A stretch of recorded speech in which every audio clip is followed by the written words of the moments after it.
And thank you, Professor, for the very interesting paper. You and the Taliban make some very interesting points. I tease, of course. One of the privileges of being a younger academic at the dais.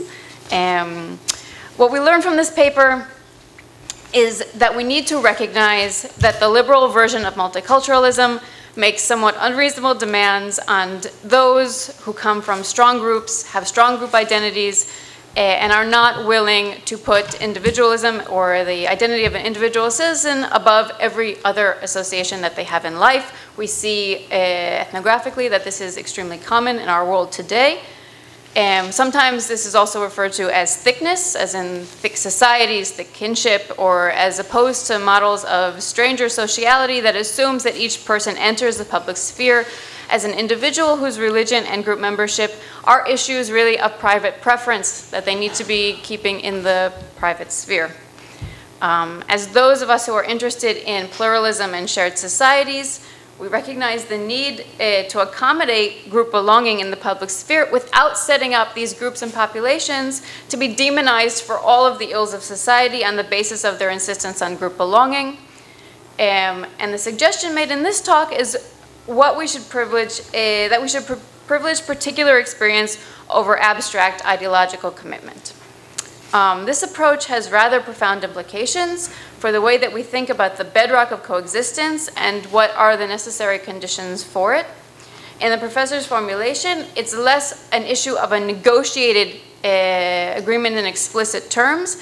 Rather, it's something that's slowly built on relationships that are based on being there with and for each other. Thus, he suggests to take this very thickness that the liberals consider so problematic and actually repurpose it, turn it against its bad reputation, and reclaim it and redeploy it for the purposes of coexistence. I'll start with the part that I find the most exciting. Maybe as an anthropologist, I'm a sucker for it, but the distinction between li, the power of ritual, and fa, the power of law. The problem with fa, the problem with law, is that it's words, and words can be distorted. To quote, words and all commands, all laws are words, immediately call forth their contraries. Any argument calls up the possibilities of a counter-argument, just as any command and any truth claim can invoke its counterfactual. And this just rings so true. Thus, the suggestion is we should not focus on explicit law because one can always argue with law. We're looking for some kind of nonverbal experience. If I can be a little bit playful, that's not to say not serious, but a little bit playful with me coming from the anthropological side and speaking in response to a paper from a professor of religion. You mentioned the similarity to the anthropologist Ray Rappaport, but I would also make a similarity to St. Augustine or any of the long tradition of people that are very skeptical of language. St. Augustine had a great distrust of language and language-based knowledge as being particularly susceptible to manipulation, to the effects of rhetoric. People learn rhetoric, then they deploy it to other people. There's always, in its inherent essence, like a kind of manipulation going on. From words, we learn only words. That's a quote.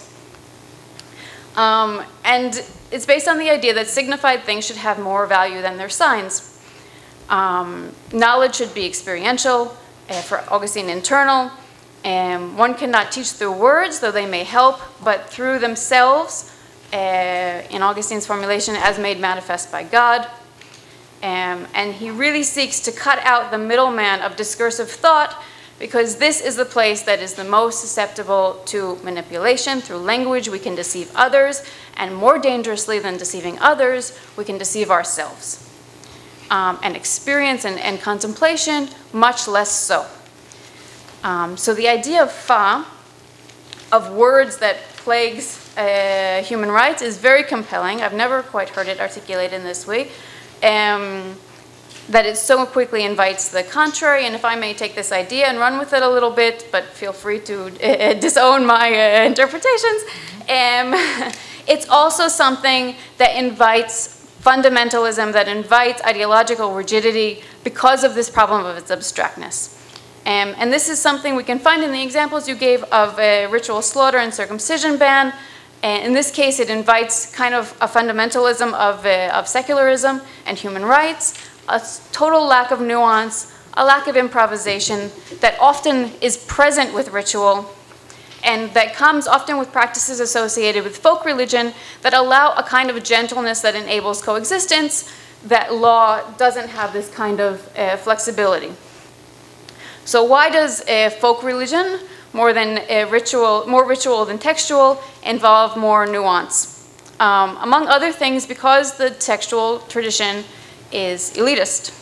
Elitism is always a problem, but in this case, it's not just a problem of class, it's a particular problem because those who are having a high literacy or training in law or access to the development and institutionalization of law and rhetorical language are able to weigh more in on these issues than everyone else who often participate in ritual. And elitism is a problem here, particularly because we have seen that the engine of fundamentalist or utopianist thought, whether it's secular or religious, often originates in this kind of upper class disconnect. In other words, it's perfectly easier to be ideological rigid from some kind of ivory tower. And this elitism is a part of the problem we are diagnosing in abstract ideology of universalist approaches. Elites who devise these laws and agreements are separated or insulated by class from daily life and pluralistic personal relationships that often require moderation and tolerance to live with what is simply the messiness of being with others in society. This messiness, another word, could be context, of course. Ethical dilemmas and discussions that are present in this messiness constantly refuel the dynamics of action and ritual. It's obviously very easy to be uncompromising in text, in law, in the discursive domain, much harder to do so in real life. But this kind of messiness of coexistence is not born of ideological abstractness. Sure, I didn't see the movie about the shared shrines, but generally I would say shrines are not shared because the practitioners got together and decided that would be a good way to build solidarity between the groups. They're shared for practical purposes out of necessity, whether those be the kind of waves of history that wash over each other, or whether that be economic necessity, or whatever else might be the circumstances. We see many such instances where, for example, gender segregation is more important in some places and at some times than others. Dilemmas about the boundaries of validity of rituals and the flexibility of these boundaries. Was this ritual that I just performed legitimate because of this and that and the other reason? People need to negotiate these and work these through on a daily basis. A focus on law is a focus on the discursive tradition rather than the practices that the tradition actually authorizes. Common experience is partial. It's full of debate. It's full of controversies, and it's conflicted, but in the best possible way. It's a kind of lived-in messiness that is locally negotiated, and that is neither a kind of modernist, boundary-obsessed fundamentalism, nor the modernist human rights obsession that these approaches can give us.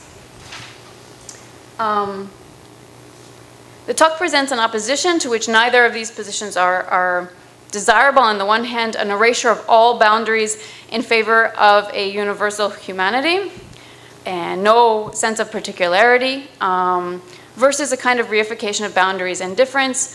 But my first question that I finally got into is, what could be the limits of this approach and how can we start to figure these things out in real life?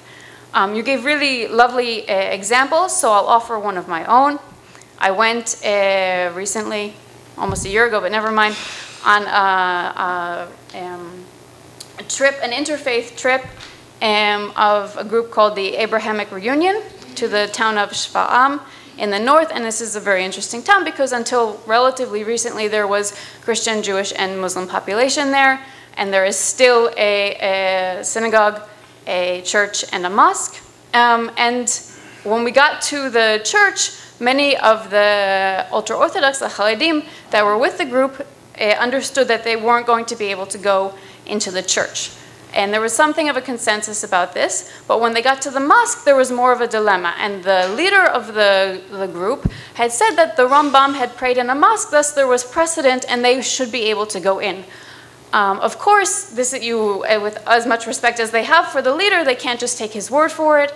They have to discuss it. There was some rounds of phone calls to people to advise them about what was possible, what was not. And people made their own decisions, each one on their own. There was one man who was a Haredi from Mea Sha'arim, and people were saying he doesn't want anyone in his community to know that he's here with us today. So he didn't call anyone. And you could see him, he walked up to the mosque and was literally standing on the threshold of the door, almost leaning back and forth, but trying to decide whether he was going to go in or not go in. And you can just feel his conflict and his dilemma so viscerally. And for the purposes of this, I'm not going to tell you whether he went in or not, because the point is, on either side of it, whether he went in or he didn't go in, it was extremely viscerally felt, and it would be very difficult to tell him your approach was problematic because of this or that reason. In other words, even if you point out the historical contingency of convictions, that they're extremely modernist is a very relativistic thing. It's more than our lifetime. And it can't be necessarily replaced with intellectual argument. Recognizing that it's modern doesn't necessarily mean it's superficial in any sense, or not deeply felt, or not easily replaced. Such convictions are affectively and viscerally felt, and sometimes it's more than just discomfort. Like if you had forced that man to do one or the other, it would be a kind of violation. And professionally, in that sense, I would feel very uncomfortable telling him that whichever decision he made in the end, after so much kind of demonstrable feeling and dilemma, that he had done something incorrect. Thus, the values of empathy and compassion, whether they be for humanist, libertarian types, or the opposite, can be very, very deeply felt, and it can be very awkward to take a critical stance towards these deeply felt feelings, and difficult to tell them that they've been in error. Reciprocally, I agree with the problematic effects of universal humanity and this abstract universalism, but I also recognize that for the secular subjects that I've worked with, this is also very meaningful and fulfilling for them, and very much resonant with their cultural understandings of the ethical good that also are not easily replicated. We tend to assume that religious thought is more deeply felt, but in my experience with my secular interlocutors, this kind of liberal humanism is also extremely deeply felt. So the question is really about the limits of normative expectations on ethical or religious experience. It's definitely not a critique, because I really agree with the modernist problem and the way that the nation state has kind of ruined the idea of a shared shrine and the whole way of life that it stands for. So I don't really have an issue, a solution to this issue. I'm kind of just dumping this problem at your doorstep and claiming the privilege of a respondent to do so. The last issue that I want to raise is this question about how far can we take these communities of trust. You mentioned very much at the end, the communities of trust are to very particular others, and I can very much see the potential of this approach, especially here in the context of Israel, with time, despite the many cultural differences there are.